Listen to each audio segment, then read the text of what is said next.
Rattler fans, welcome to another edition of Talkin Rattlers with a banter. It's never out of season. David Tovar, Joe Rodriguez back here with me.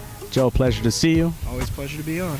And Joe, we are inside Bill Grahey Arena, where tonight, this is Thursday, February the 21st, I believe. I believe so. This is the day Kevin Kotzur should eclipse the Heartland Conference scoring record. And a beautiful way for him to do it at home in front of all these Rattler fans. I'm hearing a ton of people are going to be coming out to the game, so we'll see if we can fill up the stadium, huh? And that's just one of the many accomplishments in this, what has been a golden week for St. Mary's athletics. Oh, and the last week, too, another great week. The two no-hitters by the women's softball players. Carl O'Neill, of course, going for the record tomorrow, Friday, attempting to tie the all-time wins record in a row. And just Kotzur, of course, the Heartland Conference record, and also Rattlers bringing in all kinds of Heartland Conference Players of the Week awards. Now, on our website, rattlerathletics.com, the all-new rattlerathletics.com, a great poll put up there by Chad Peters. Which is more impressive? We were talking about this. We've been talking about it since yesterday. We were talking on the way here to shoot.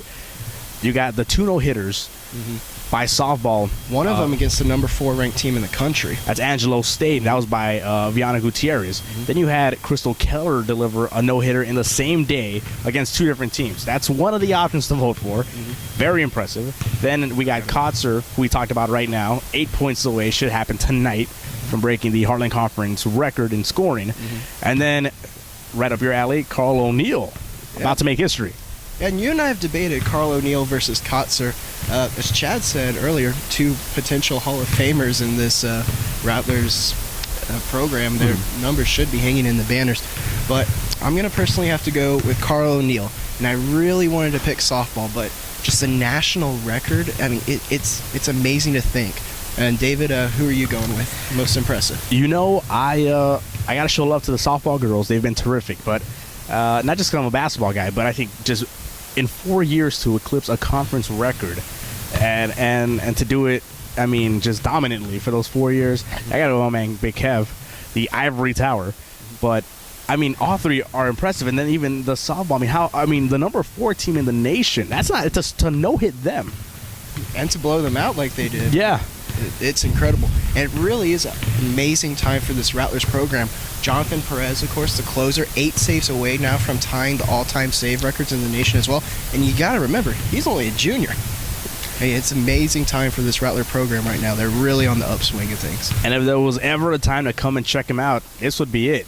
Tonight, you got the game here, 7:30 against Dallas Baptist. Then tomorrow, softball, I believe, takes the field at 11 a.m. and then at 6:30 p.m. And then baseball, which you'll be out at, and as well as many members of the media.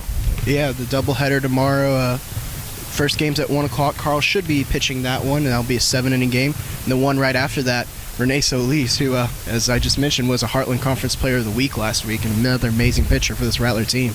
And so, just fun times going around here at Rattler Athletics. And make sure you check out the poll and, well, tell us who you're voting for. rattlerathletics.com. Rattler fans, stay with us. More upcoming. Talking Rattlers continues with the banter. Is never out of season.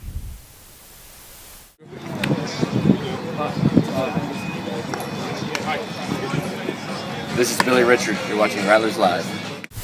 Welcome back, Rattler fans. And, well, we have quite the big surprise with us. Kevin Kotzur joining us, and we were talking about you in the first segment. Of course, it was all good. Listen, you're about to embark on history tonight. How do you feel? I feel like I normally do. I mean, we got a big game coming on. I mean, if the record happens, it happens. I feel like the win is more important than this record right now. The way we've been playing, we need to keep that up. And then, yeah, that's pretty much how it needs to go tonight. Just we need to get a W. And then, Kevin, this is your senior year, and talk about what this Rattlers program's meant to you, or what you've meant to them, if you can, a little. I never thought about coming here. I was going to go to UTSA as a student. Never thought about playing basketball. Got a scholarship here. It's pretty much been 5 years of fun with Brad and John, who's still here. There's a bunch of guys that's been through here that changed my life. Now, right now, before we got you on, you're doing some kicking. So after you break this record, you're going to soccer or maybe place kick? No. I'm going to stay in the basketball profession. Well, good thing you're staying here in basketball because, as you mentioned, some of the seasons left. You guys right now are ranked number 3 regionally. I think you guys are number 3 in the Heartland Conference. Kev, is the goal for this team still to get the number 1 seed and to win the Heartland Conference? Yeah, definitely. It's part of our goals that we try to set. We want to win as many games as we can. Even if we don't win the number 1 seed, we plan on going on the road. We're going to try and win at other person's place like we did last year, and hopefully that works out. Hopefully these regional rankings work out like they are. We're pretty high right now, and we want to keep it that way. And then speaking of those other 2 teams in the Heartland Conference, you actually managed to beat both those teams. You talk about what those 2 wins mean for you guys? Those were big wins. We kind of went up there and kind of blew the first game against Fort Smith and Newman. We had a 13-point lead and blew it up there at Newman. So we kind of made it a goal to set that when they came here, we would beat them, and we ended up doing that.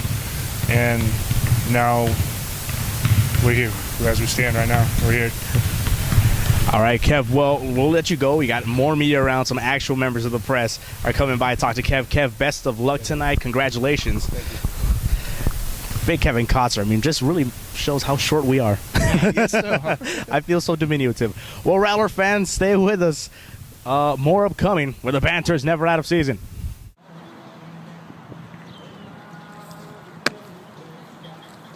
This is Jonathan Perez, and you're watching Rattlers Live.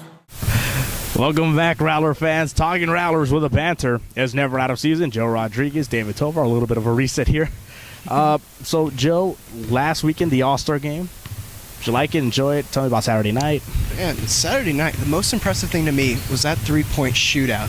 Usually, guys, they think they get 17. That's a huge score, but I think we saw a 27 out of Kyrie Irving. And then the dunk contest was very good, too, in my opinion.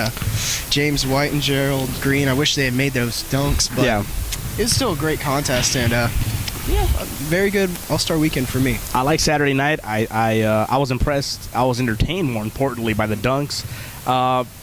I can't tell you Jeremy Evans and or Terrence Ross's stats, but they put on a heck of a show, which I was very happy with. And then the game itself on Sunday, I love what you said, Joe, on his Facebook page. Joe mentioned that Kobe was such a tryhard against my man LeBron James. And granted, I am a LeBron defender to the death, but come on, it's an all-star game. LeBron was in gear 1, and Kobe's playing this like it was the finals, which is the closest Kobe will get to be in a game with LeBron that's meaningful. But go on ahead, watch out for this Laker team. They've won 9 of their last 13. They put a spanking on the Celtics last game, and hey, you never know. They could put it together right now. Yeah, a little part of me kind of thinks you're a Laker fan, Joe. No, I'm Oh, not. okay. No. All right. Well, on the same on that note, it's the second half of the NBA season. That's when the teams really get geared up, and here's where we find out. We separate the men from the boys. Joe, give me your final 4 in the NBA, and then eventually give me your winner. Final 4 in the NBA. I'm going to start out with San Antonio Spurs, and then I'm going to go a little bit off the off-beaten path. I'm going to go L.A. Ooh, Clippers. Okay, I was about to say. And then in the Eastern Conference, I have Miami and the Knicks. Okay. And then your final 4? All right, my final 4 will be essentially, it'll look a lot like last year. It'll be my San Antonio Spurs and the Oklahoma City Thunder in the West. In the East bracket, you'll have the reigning champ Miami, and you're going to have the Indiana Pacers, who I am terrified as a Miami fan. And they'll get Granger back, who can really stifle LeBron. Paul George is a stud. G. Hill, we had him. Hibbert and West make one of the best front courts in basketball. And you probably didn't know that. One of the best front courts in basketball. And then your final. Give me your final. My final, I'm going to go L.A. Clippers. Woo! Yep. Wow. And then I'm going to go with the New York Knicks, my Eastern Conference team in the finals. I think it's going to be a great series between them and the Heat, and I just see Carmelo coming out too strong and managing to pull the series out. David, your NBA finals? Full disclosure, Rattler fans, I think Joe's just trying to be different. I am. But I'll tell you what, you're way more brave than I am, because I would have gone with that. I'm gonna go with a rematch from last year. I'm gonna go with OKC Miami and my San Antonio contingency. Please forgive me. I just don't think this team as constructed can win a championship. Not enough depth at guard. Parker is a stud. He has just been terrific. Not enough depth there. Tim, the wheels, will they fall off? I'm hoping they don't. OKC, Durant's too much of a gun. Westbrook is a loose cannon, and so expect them to get back in Miami. When they play like they've been playing for the last couple weeks, you can't stop them. They're not stopping the king. He's on his way to the 4th MVP. Miami takes the championship once again. I'm calling it. I called it last year, Rattler fans. I'm calling it again. My Heat take the championship. How many games? In 5. In 5? Again. I'm going to take the Clippers in 6. My goodness. The reason being, Chris Paul is the best point guard in the league, hands down. Some people would have Tony Parker in there, but I agree. I think Chris Paul is 1A, 1B. And I think that the matchup with the Knicks is very entertaining. The Clippers have the big men to contend with the Clippers, in my opinion. And then I think Chris Paul is just too much for Jason Kidd and for the Knicks, unless Iman Shumpert comes up big. I got the Clippers in 6, I believe I said. That is absolutely interesting, to say the least. And we'll see how it plays out, Rattler fans. But we'll tell you what will play out in a record-setting fashion. Tonight, Kevin Kotzur goes for the Heartland Conference scoring record. Carl O'Neill tomorrow will go for the all-time Division II wins record. To tie it, yes. To tie it, excuse me. And you can catch all the action. Find us on Facebook, facebook.com/St. Mary's Rattlers. Also, like us on Twitter. Follow us on Twitter. Joe, you're following us on Twitter. Oh, of course. At St. Mary's Rattlers. And, of course, for all the news, scores, stats, updates, all the information on the records, and the polls, what's that website, Joe? RattlerAthletics.com. RattlerAthletics.com. For Joe Rodriguez, I'm David Tovar. Rob Johnson behind the camera. You've been watching Talkin Rattlers, where the banter is never out of season.